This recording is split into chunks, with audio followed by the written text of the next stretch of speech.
We invite you to watch how we clear the views on all matters through our partner station MITV on DSTV channel 255, 7 p.m. daily, and also our YouTube and Facebook pages under one name, Clearview News Desk every day. We call it the People's News, as we are available to come over and cover your events upon notice. Or do you have news you want us to broadcast? Send it in. We verify and go to town with it. All for you. Go ahead, engage us to thrash out those naughty issues on the news. And what we need from you is to share and subscribe. More important, convince your loved ones, friends, relatives, co-worshippers, and more to subscribe so as to be getting notifications as we break the news. Go a step further, like the news, and drop your thoughts on the comment section. Clearview News. We clear the view one time and for all time.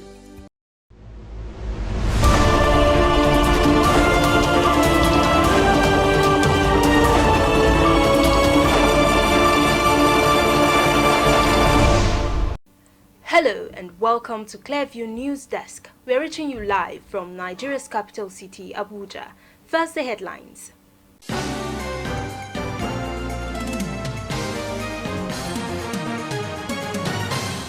Akwa Ibom State Police Command exhumes bodies of marine hunters kidnapped, murdered and buried by notorious criminals in the state. Catholic Church bishops say Nigeria is stuck in the web of corruption under President Tinubu'S reign, decry rising debt burden, multiple taxation and harsh economic environment forcing businesses to shut down. Namibian government distributes assorted game meat across the country as drastic measure to tackle widespread hunger.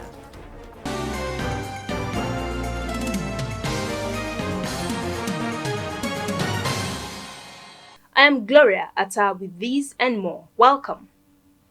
One memory that can never be forgotten in a hurry, especially for the music and entertainment world, is that of Onyeka Onwenu, recognized for her contributions to Nigerian society, including being awarded the National Honors of Member of the Order of the Federal Republic in 2011. She has also been recognized as one of the most influential women in Nigeria by various organizations. On July 30th, 2024, Onyeka passed on at Reddington Hospital, Ikeja, after collapsing at an event in Lagos at the age of 72. As Nigeria and the music world continues to mourn the passing of Onyeka, who has just been laid to rest, Clearview News Desk celebrates the music icon known as the Elegant Stallion. May her soul rest in peace. The need for increased representation and participation of women in security, peace building and conflict resolution efforts in Nigeria has once again been brought to the fore. Stakeholders have stressed the need for building policies that would promote gender inclusivity in the armed forces and ensure the protection of women during crises. These issues were brought to the front burner at the Defense Headquarters' second conference on gender mainstreaming on Thursday in Abuja. Let's now join Clearview's defense correspondent for details.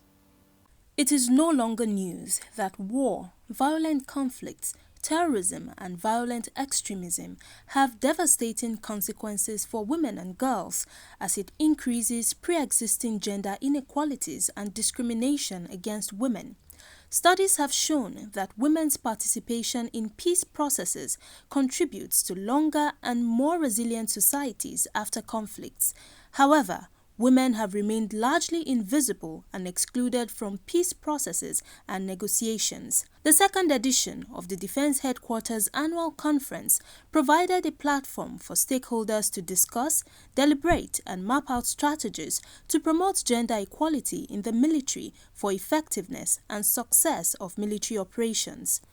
The escalating involvement of women in peace and security initiatives globally has shown us the transformative power of gender inclusivity.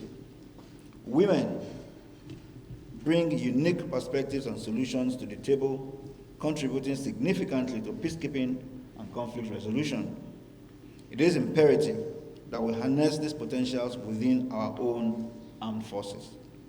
Therefore, this year's conference is a crucial platform for us to delve deeper into these themes, share knowledge, and develop strategies that will enhance our operational effectiveness through gender mainstreaming. This year's conference resonates deeply within our mission and values.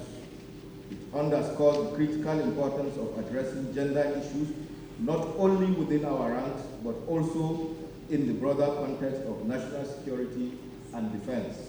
In his remarks, former head of state Abdulsalami Abubakar urged stakeholders to address the barriers and biases limiting women's participation in the armed forces. He also stressed the need for Nigeria to embrace and champion the vision of women, peace and security agenda, arguing that this would enable the military to remain a beacon of inclusivity and excellence. Other stakeholders say the role of women in defense and security cannot be overemphasized given the multifaceted challenges facing the country. The theme, and I quote, "Mainstreaming Women, Peace and Security Agenda for Enhanced Operational Efficiency in the Armed Forces of Nigeria," unquote, is a call to action. It is a recognition that our military's effectiveness and efficiency depend on the full participation of all its members, regardless of gender. Our gathering today is more than a conference, but a testament to our collective resolve to ensure gender equality is not just a policy, but a living, breathing, and continuously evolving reality within our defense sector. There is no doubt that in every circumstance, women bring unique perspectives, skills, and experiences that can significantly enhance our technical capabilities, operational efficiency, and also contribute to a more secure and peaceful Nigeria. It is not noteworthy that presently several women has been enlisted as combatants in the Army, Navy, and Air Force, with many of them joining their male counterparts for peacekeeping operations in troubled spots across the globe. This is commendable. The military, thank you for doing this, for introducing your first gender magazine, but let's go beyond just a magazine. We want to see, and as I said earlier, somewhere I was talking to somebody, hopefully we're going to have defense attachés in our embassies abroad. I haven't seen any female, or do we have? So under your leadership of the CDS, I'm sure that will happen. Those in favor say aye.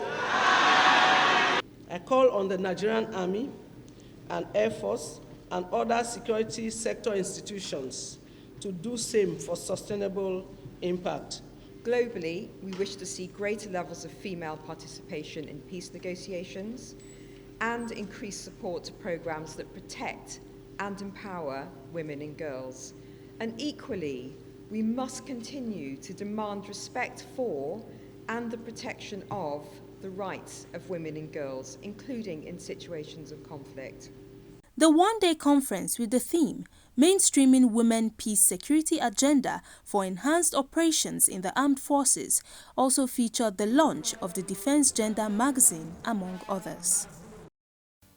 The meeting between the Nigerian Association of Resident Doctors (NARD) and the Minister of State for Labour and Employment, Nkiruka Onyejocha, has ended in deadlock, as the association have insisted that the ongoing strike will continue until all their members who are in captivity are completely released, urging the federal government to put a stop to the kidnapping of health workers in the country. Clearview News' Imefonokon was there and now tells us more. Following a 7-day warning strike by the National Association of Resident Doctors, which commenced on August 26 across all its centers nationwide, the resident doctors said the strike is a clamor for the release of their kidnapped colleague, a mother of 5 and a breastfeeding mother, Dr. Kaniyat Gbogbola, who has been in captivity for over 8 months. According to the president of the National Association of Resident Doctors, Dr. Dele Abdullahi Olaitan, Dr. Kaniyat Kpakpala, a registrar in the Department of Ophthalmology at the National Eye Center, Kaduna, was abducted nearly 8 months ago along with her husband and nephew. While her husband was released in March, Kpakpala and her nephew remain in captivity. Another doctor, Dr. Fadaonsi in Kogi State, was just recently abducted. In Anambra State, a doctor was abducted. Along the Benue Road, 19 students and another doctor were all abducted. Yes, we thank the Almighty. The 19 students plus the doctor in the Benue have been released. The Anambra has been released, but Dr. Fadaonsi is still incarcerated. And Dr. Kukwala Kaniyat, a 42-year-old mother of 5, is still incarcerated for 8 months. And though we have proof of life, we also have information that the health is deteriorating. And this is actually a cry for help. But what we are calling for right now is for the federal government to do that which constitutionally is their duty. Protect our lives and properties. That is all. We have been informed that a lot of work is being done on the side of the government, and Mr. President has asked that significant interventions being made as regards the kidnapping of Dr. Kukwala Kaniyat and the rest of the other medical doctors and personnel and healthcare workers in captivity, and also for generally safeguarding the lives of Nigerian citizens, which is the reason why we are currently on our 7 days warning strike. Based on this, we will definitely go back to our house and have a discussion with our members to see if anything will come out of that discussion. Interestingly, you would know that currently this issue is something that is a sensitive matter and is not something that you would want to just call off a strike on as regards, since there's nothing tangible has not been done at the moment. What our demand is that Dr. Kukwala Kaniyat be released from captivity along with other health workers that are in captivity. So we would only go home and discuss with our members, and then we will Nigerians will hear from us subsequently. Speaking on behalf of President Bola Ahmed Tinubu, the Minister of State for Labor and Employment, Nkiriko Nyonyocha, pleaded with the association to go back to work as the government is doing all within its power to secure the release of the abducted medical personnel. I plead with you people that work is ongoing, that please rescind the decision of continuing on this warning strike, because I know that as we speak, people who are not kidnapped are dying. And I know you're passionate about lives and health of your brothers and sisters who are in hospitals. That please, please, please, we plead with you to recall back to work while the government makes sure that your demand is met. Recall that the members of NAD had few weeks ago protested in all tertiary hospitals across the nation to demand the immediate release of Dr. Kaniyat Kpakpala. Imefon Okon reporting for Clever News. The Chairman Chief Executive Officer of the National Drug Law Enforcement Agency, Brigadier General Buba Marwa retired, has granted 8 NDLEA officers special promotions for their brave operation on our waterways as the operatives intercepted illicit drug shipments on sea and also arrested Ghanaian suspects, recovered boats and other exhibits. Speaking at a brief ceremony to decorate the 8 officers with their new ranks and also hand them commendation letters at the agency's national headquarters in Abuja, Marwa said their success tells the world a story about the new NDLEA the agency is working hard to build.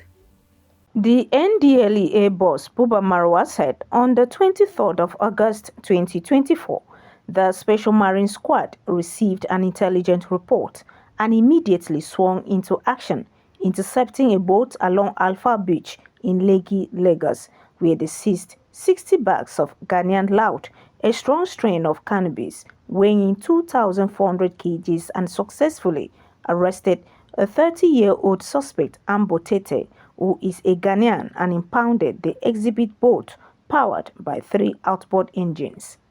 Justifying the essence of the special promotion and commendation, Marwa said the promotion is keeping with the culture of rewarding hard work, results, and sacrifice.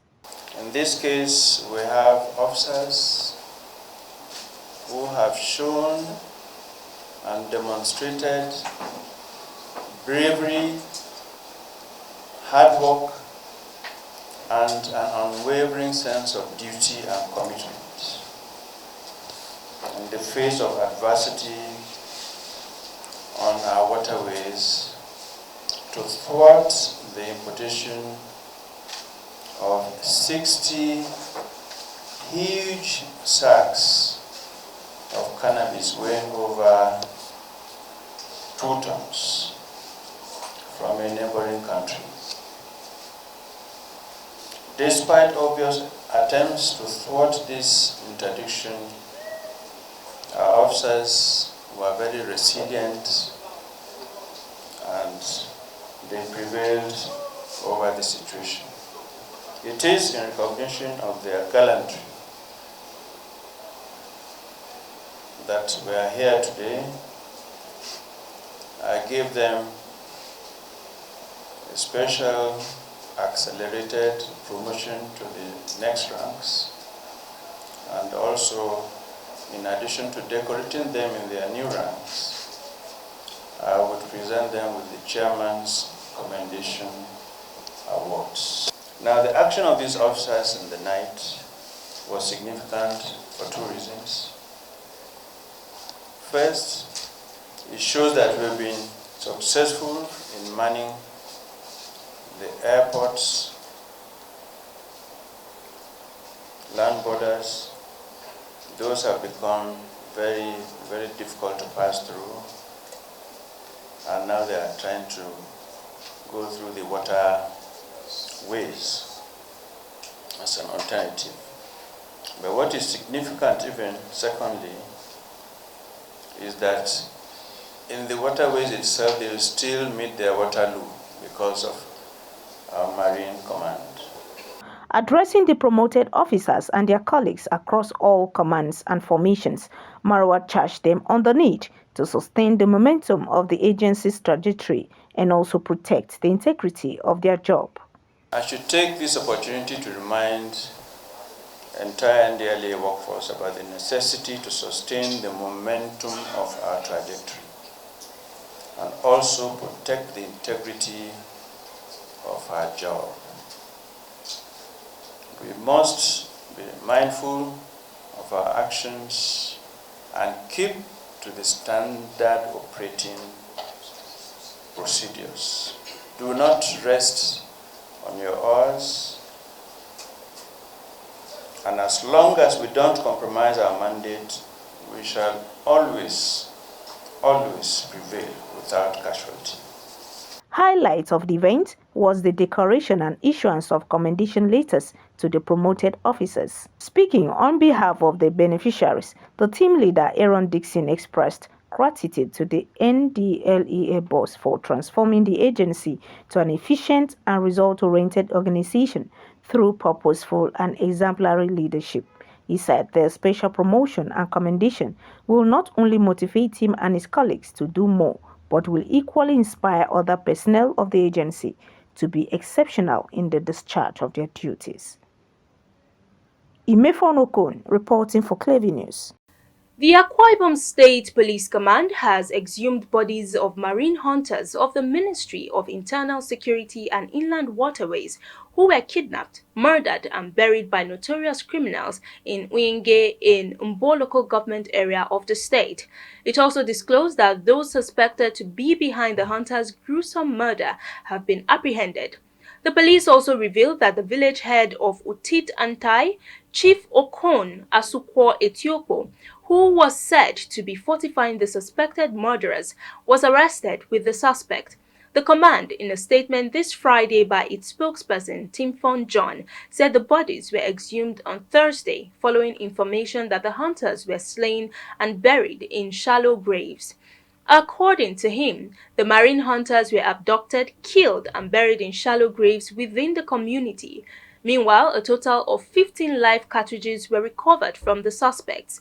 The command has again reassured members of the public of their intentional determination to rid the state of crime and criminal elements, appealing to members of the public to always report suspicious people and movements within their domain to the nearest police station. Meanwhile, the Catholic Church have said that Nigeria is stuck in the web of corruption under President Bola Tinubu's reign, while criticizing his government for the rising debt burden, multiple taxation, and harsh economic environment forcing businesses to shut down. The church leaders in Nigeria stated this in a communique issued at the end of the second plenary meeting of the Catholic Bishops' Conference of Nigeria, CBCN, held in Auchi Diocese, Edo, between August 22 and 30th.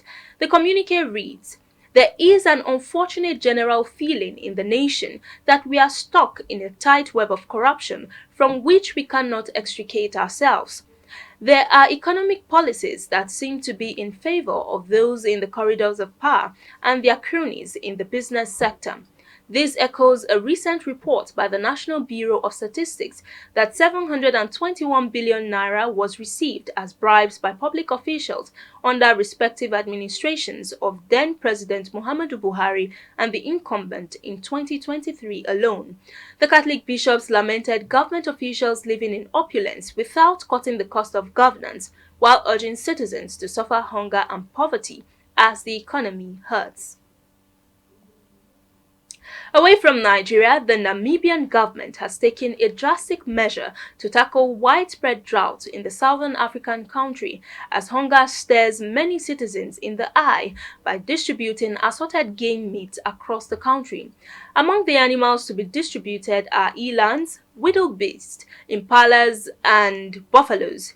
It was gathered that the total number of animals to be contributed by the government is 723. This measure was recently announced in a statement by the Namibian Ministry of Environment, Forestry and Tourism. The ministry, with cabinet approval, is contributing game meat to support the drought relief program by government.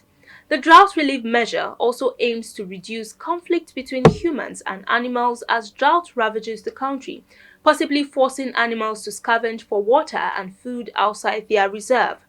Recently, the United Nations noted that 84% of Namibia's food reserves are already exhausted, and nearly half of the population is expected to experience high levels of food insecurity between July and September, describing the drought as a humanitarian crisis. If you are just joining us, you're watching the news on Clearview News Desk.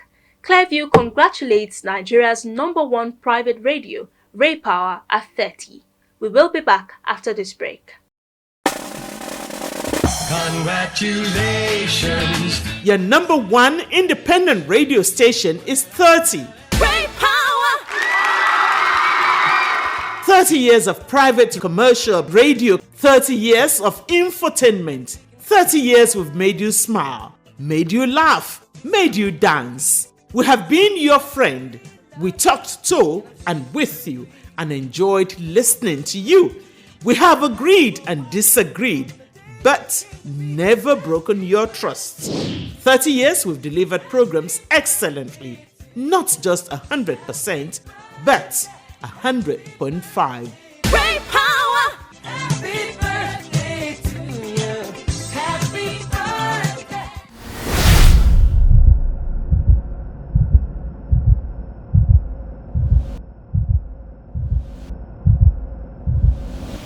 Welcome back. Still on the foreign scene, the Israeli military says it has killed the head of the Palestinian armed group Hamas in Jenin and 2 other fighters as a major operation continues for a 3rd day in the north of the occupied West Bank. According to reports, Israeli security forces encountered and eliminated Wissam Kazim in a vehicle and then carried out airstrikes on 2 additional terrorists while they attempted to flee.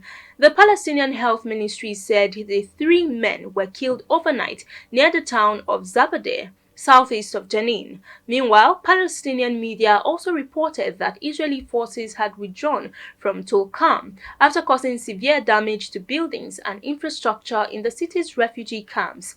However, there was no immediate comment from the Israeli military, which said on Thursday that it had killed 5 members of armed groups in Tulkarm, including their local leader. The military did, however, announce that forces had pulled out of the Al-Farah refugee camp near Tubas after completing what it called the objective of foiling terror, exposing terrorist infrastructure and eliminating armed terrorists. At least 19 Palestinians have been killed since the start of the Israeli operation, which is one of the biggest in the West Bank in 2 decades, according to the Palestinian Health Ministry. With the war in Gaza still raging, it is causing international alarm. Meanwhile, the UK said on Friday that it was deeply worried by the methods Israel had employed and by reports of civilian casualties and the destruction of civilian infrastructure. And that's the news. But before we go, a recap of the top stories.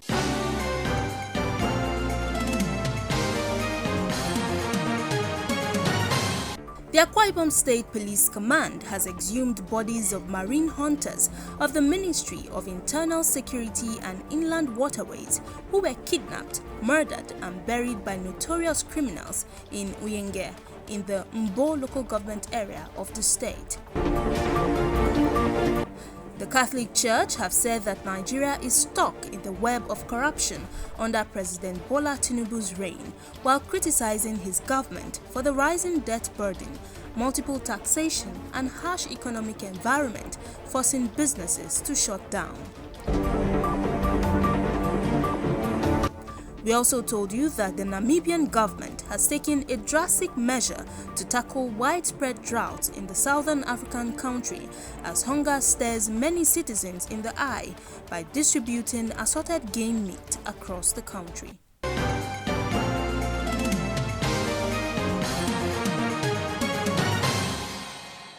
You can follow up on latest events and happenings around you via our social media platforms on Facebook, Instagram, and YouTube at Clearview News Desk, or via our handle on X, formerly known as Twitter, at Clearview Online.